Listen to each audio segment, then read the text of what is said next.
अस्सलाम वालेकुम, welcome to our new channel.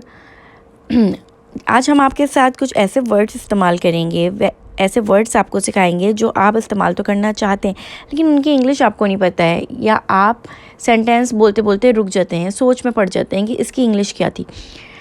तो स्टार्ट करते हैं। छींकना, स्नीज़, हिचकी लेना, हिकअप्स, स्नोर, कराटे लेना, यौन, जमाई लेना, बैल्च, डकार लेना, फेंट, बेहोश हो जाना, कम अप, होश में आना, शिवर, कपकपाना। आई स्नीज,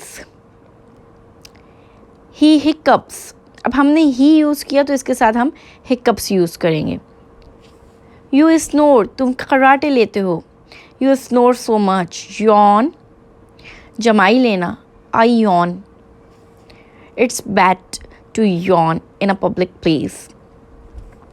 बैल्च, डकार लेना, you belch, mostly you belch during the dinner. Faint, बेहोश हो जाना।